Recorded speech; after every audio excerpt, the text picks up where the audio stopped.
Hello everyone and welcome back to the channel as I review the McFarlane Toys DC Multiverse Batcycle from the Flash film. And this will probably be quite a short video today as there's not an awful lot to this vehicle. But let's dive into it, shall we, and start off by looking at the packaging.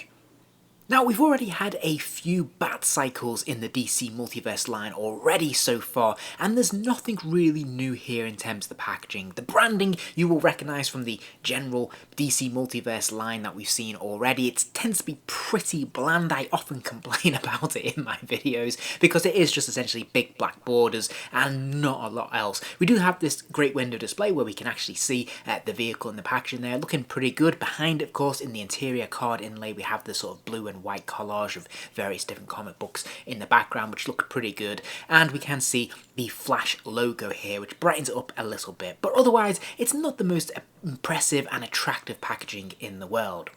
If we flip it and look at the side panel, again we have this big chunky space that is really going to waste. We just have the film's logo and the name of what is in the packaging, and there's not a lot else going on here. I always say it, but it would be great if we just had an image of the Batcycle itself put on the side here, just to make it a little bit more distinctive, a bit more colourful and fun. And then finally, if we look at the reverse of the packaging, this is a lot better. This is what I'm talking about. We actually have a lot more colour here. We have the red and the yellows, and this just gives it a little bit more depth and texture, and just makes it a bit more eye-catching, a bit more displayable.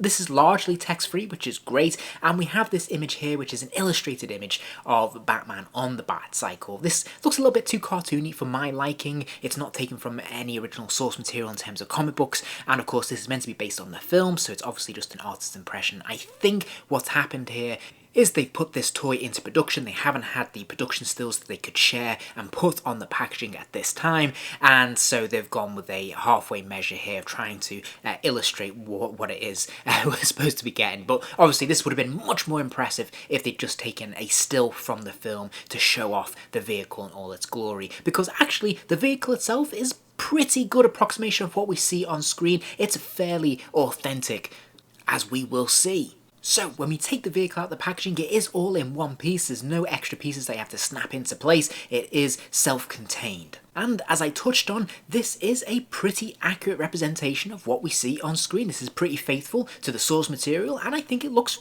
really good. There's actually a pretty decent sculpt going on here. There's actually lots of little details, which is fantastic. Lots of rivets and grooves and bits and pieces. And there's actually an attempt to capitalize with some paint washes here and there. Now, I think it's a little bit of a half measure, really. It's a bit half-hearted. We see a little bit of black paint here and there to make it look a little bit more weathered, a little bit more lived in and used, give it a bit more depth and texture, which is great, but it really just feels very surface level. It feels like they could have gone to a lot more detail and spent a lot more time on the paint apps here to really develop this. Was a pretty cool sculpt. Now, both of the tyres are made of rubber, and yes, you'll be pleased to know, of course, they do move. So you can move this vehicle forwards and backwards. Now, you can't steer it, unfortunately. It will only go in one direction, but hey, it does the job, and I think it looks pretty impressive. If we put the Ben Affleck or BatFleck Batman with this vehicle, we can see that this scales quite nicely. I think this looks pretty accurate in terms of proportion and scale from what I remember of the film, and I think this looks pretty cool. And of course, these two go together like cookies and cream.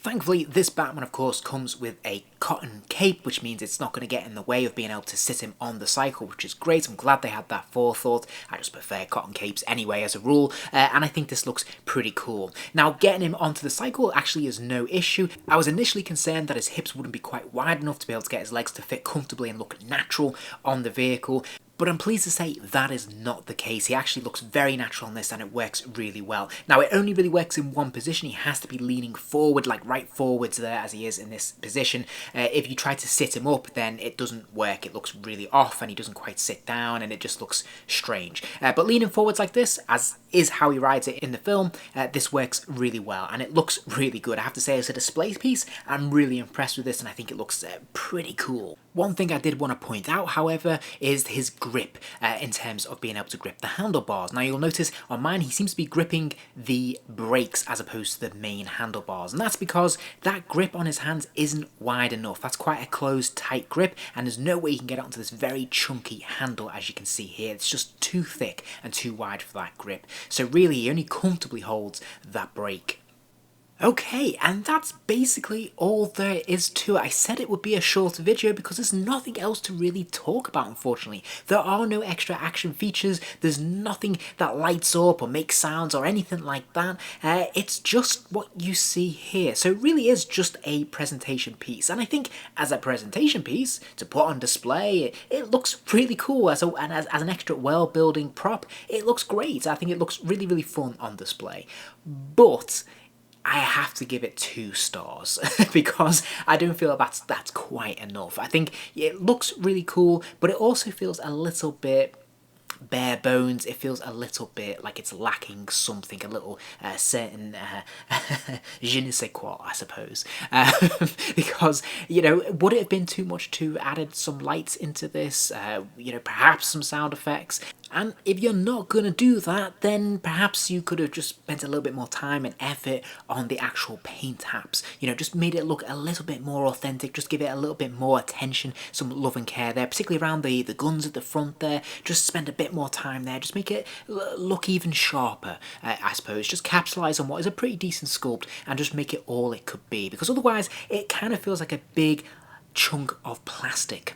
And that's really what it is. It feels quite lightweight, and due to the very dark nature of the colour palette, it just feels a little bit dull as well and uninspiring, and there's nothing really to particularly draw the eye or to make you want to engage with it, which is a real shame, because I feel like if there was just a button on there where something lit up, that would probably do it, you know. And I don't think it would cost too much in terms of production terms to be able to just add a light in there at the very least. And I don't want to contradict myself because, you know, as I said, I do like the visual of this. I think it's really cool as an extra world building prop, and I think it looks pretty fun on display, but it just feels like it's missing some oomph, really, and it's hard to really give it a higher rating than 2 stars. So I think this is for die-hard fans only, and even then you can probably afford to wait until this inevitably drops in price. If you enjoyed this video, please do give it a like, and remember to subscribe as there'll be plenty more videos soon.